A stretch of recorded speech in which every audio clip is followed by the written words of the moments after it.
Hello everyone and welcome back to another video. Thanks for tuning in. It's the 25-year anniversary of Star Wars LEGO, can you believe it?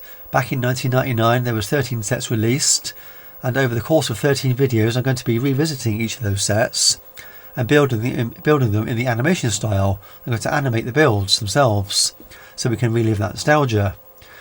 I was in my 20s when these sets came out, and to see your favourite Star Wars characters in the shape of these minifigs here was absolutely amazing back in the day.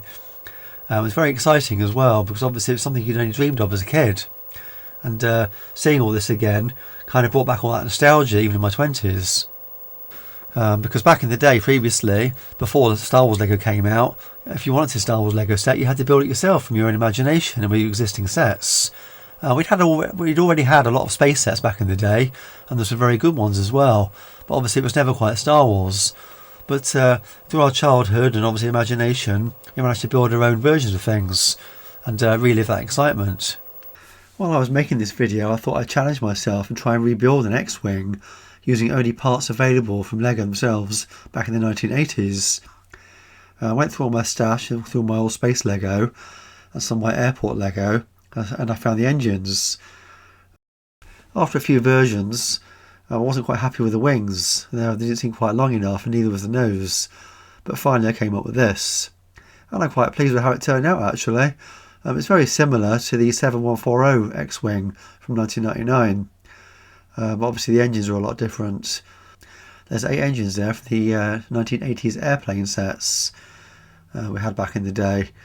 Unfortunately I don't have a clear canopy. The only things that were available back then were trans yellow, blue, green and red, if I remember rightly. But I'm still very pleased with how this turned out. When these LEGO sets first started appearing, shortly after, a lot of new animations started appearing on the scene. I myself made quite a few animations back in 2003, and I did another one in 2009 I think it was, because it opened up a whole new world of possibilities.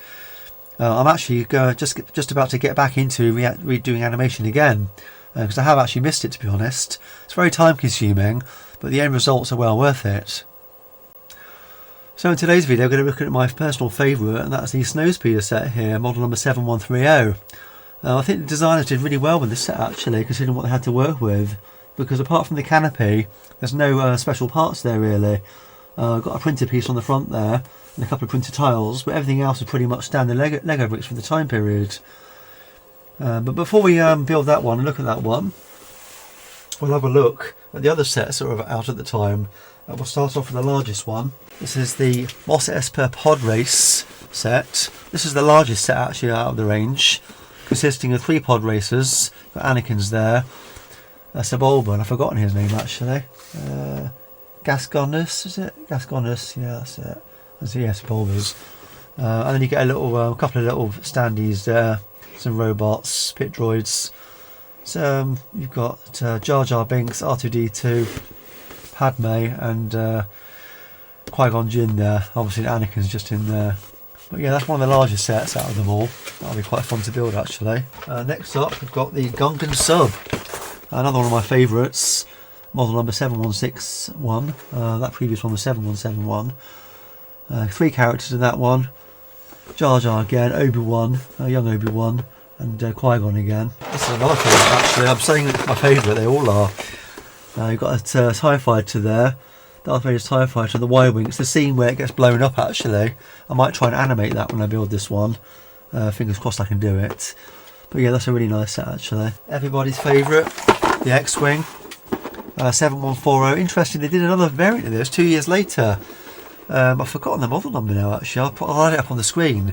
Exactly the same set, but the piece count's slightly different, just by a couple of pieces. But yeah, it must have been quite popular. By demand they brought it back again. Next up we've got the Sith Infiltrator, model number 7151. Just the one character in that one I think. Yeah, Darth Maul himself and a couple of his little droids. Obviously we've got the Snowspeeder, which I already covered before. Naboo Starfighter, just there. It's another nice set. I've got quite a few of those actually.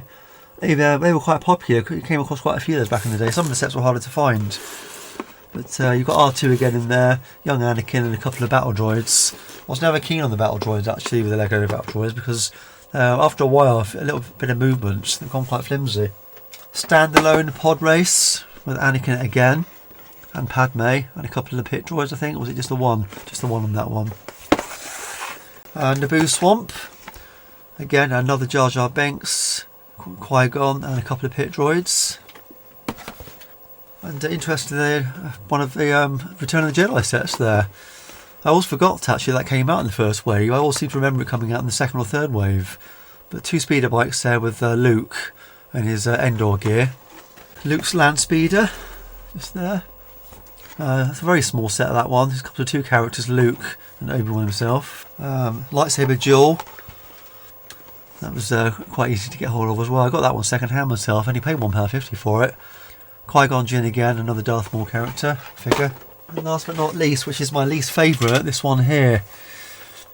It's the droid fighter. I've got quite a few of those. I've actually got one brand new sealed. But again, they got marked down like to 99p each back in the day at Woolworths, places like that in supermarkets. Very easy to get hold of they were. But that's all 13 sets there. It's taken quite a long time for me to collect all these actually. Some of them I had to buy quite recently for this video. I already had them loose, but I didn't have them with their boxes and I had parts missing. And to do this video justice, I wanted to have it as a complete set.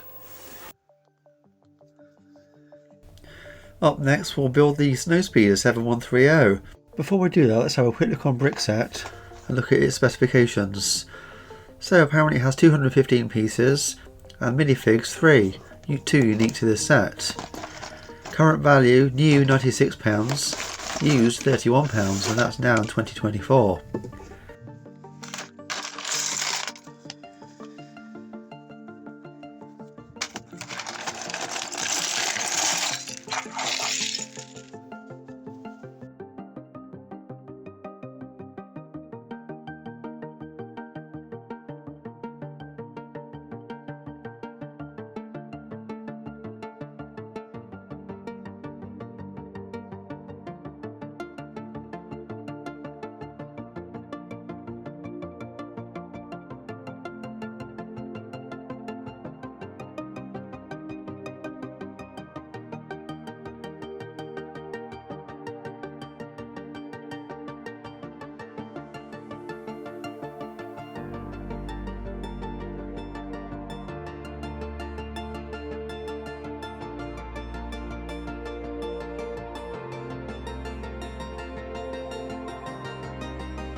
And there you have it, the LEGO Snowspeeder 7130 from 1999.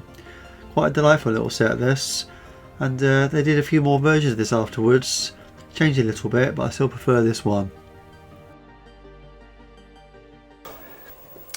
It's hard to believe that the LEGO group itself was actually struggling back in the late 90s, but when you look back at some of the sets that were coming out around that time period, they weren't that great, were they? There was the odd good one or two, but they did some quite strange sets in my opinion, especially some of the City line, with those sloped printed bricks, if I remember rightly.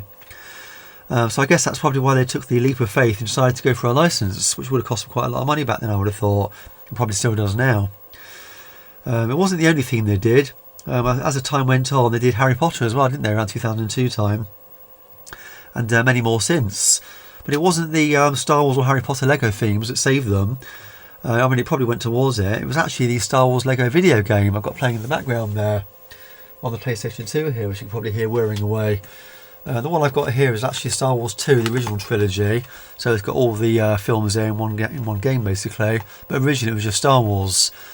I've got my copy here on the PlayStation 2 for 75p in a charity shop. It's very easy to get hold of if you still want it. And it was also available on the Xbox as well, along with the PC. And I think one of the Nintendo consoles as well. I think I've got it on pretty much every platform, even the PS3 now. It's probably on the PS4 as well. Well, I guess that just about brings me to the end of this video. I hope you enjoyed watching that with me. Like I said before, this is going to be part 1 of 13 videos. I've already got 60 others filmed, so stay tuned for those. I just need to edit those and get them uploaded. What are your thoughts on these sets? What are your memories of them? Did you have them yourself as a kid? Are you still buying them again now? I know I am. I had to buy a few of these myself for this video, even though I already owned them loose. I didn't have the boxes. To do this video justice, I wanted to see them all in their boxes. Some of them are a bit tatty, but obviously they're getting on a bit now, aren't they? They're 25 years old. And you can see examples out there still new, sealed. They do command quite a high price. Well, I think that's about it for this video. As always, thanks for watching, and until the next video, I'll be seeing you. And if you did enjoy watching this video, you may want to consider looking at some of my other videos on similar themes. I'm usually buying something on eBay to relive that nostalgia, and I have plenty more videos planned for the future. Thanks for watching.